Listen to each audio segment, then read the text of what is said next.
When a huge guy is moving forward with bad intentions, his skull isn't just a target, it's literally a weapon.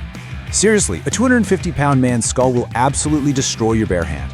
Striking it doesn't guarantee some movie-style knockout, it guarantees shattered bones. And honestly, you're just gonna make an already aggressive giant incredibly angry. At the club door, there are 0 weight classes. The absolute truth here is this: you just cannot fight mass with muscle. You've got to fight mass with physics. All right, Section 1, the Hollywood knockout myth versus gritty reality. Let's tear down everything the movies have taught you. When you rely on movie tactics, swinging for the head, trying to trade punches, 3 absolutely disastrous things happen. First, you extend your arm, completely exposing your ribs. Second, you shift your balance upward, making yourself super unstable. And third, you basically invite a grab. The second a giant gets his hands on you, your training goes out the window. You're in a terrifying survival scenario on the concrete because you traded punches in a rigged lottery. Moving on to Section 2, assessing the structural threat. This requires a total paradigm shift. We have to stop looking at this attacker as a terrifying, unstoppable monster and start analyzing him as an unstable skyscraper. Think about it. The center of gravity on a 250-pound person is a total fortress, but only if it's supported. If you want to bring down a skyscraper, you don't punch the roof, right? You take out the pillars holding it up, and you let gravity do the rest of the work.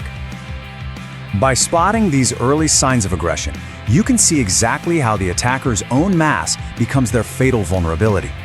When a heavyweight approaches aggressively, they naturally push their weight forward, using their chest and shoulders to intimidate you.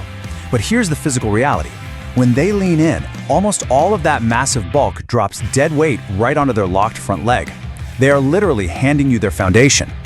And that brings us to the core concept of today's explainer: structural collapse. This is the exact method of dismantling a larger, stronger attacker by breaking that very foundation we just talked about. It completely proves that you do not need complex muscle effort or crazy martial arts combos when you have physics on your side. You're simply removing the support system and letting their own mass betray them. Section 3, targeting the load-bearing pillars. Before we name the exact targets, just think about the sheer weight of a 250-pound attacker. That number isn't your obstacle. Actually, it's your weapon. 250 pounds is the exact weight that is going to crush their own locked joint. When you strike the right target, their brain panics, and their massive weight becomes the very instrument of their downfall. You're taking their absolute greatest asset and turning it into their biggest liability. So the absolutely crucial point here is that striking these 2 specific targets completely bypasses all of their upper body fortress mass. Target number 1 is the locked knee joint, right above the kneecap. When 250 pounds is resting on one leg, that joint is locked solid. Smashing it bends it backward, stretching the ligaments. The attacker's brain instantly panics and forces the body to drop just to prevent the leg from snapping. Target number 2 is the peroneal nerve, which sits right on the outside of the calf. Now, the peroneal nerve is literally a structural kill switch. In sports, sure, fighters use calf kicks to score points, but on the street, striking this nerve with a heavy shoe shuts the leg down instantly. It is exactly like unplugging a TV right from the wall. If the nerve doesn't fire, the giant's muscle has absolutely nothing to stand on and the whole structure just collapses. Let's jump to Section 4, the physics of the strike.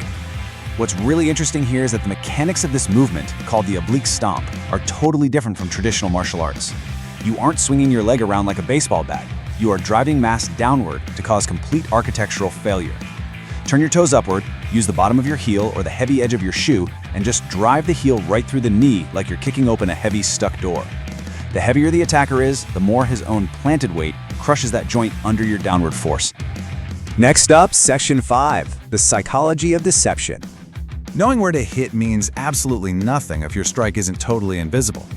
You cannot stand in a tense boxing stance with clenched fists, because that instantly triggers their fight response. Instead, you've got to use invisible deception.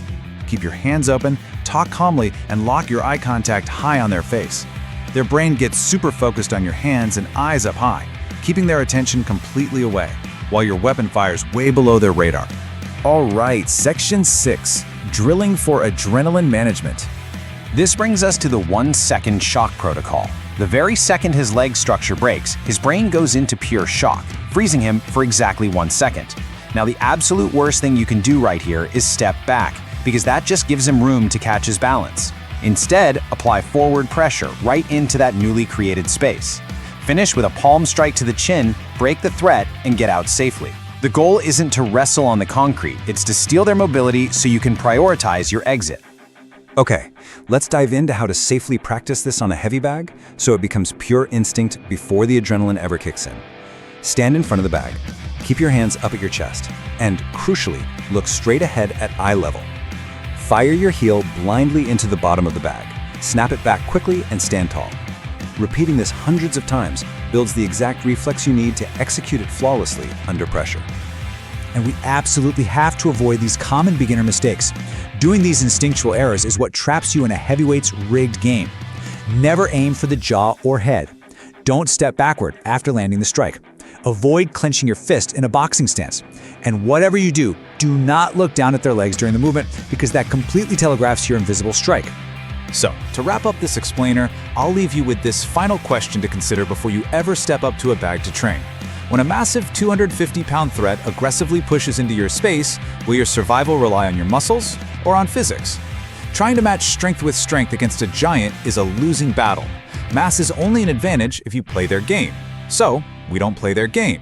We target load-bearing pillars, we break foundations, and we let gravity do the work.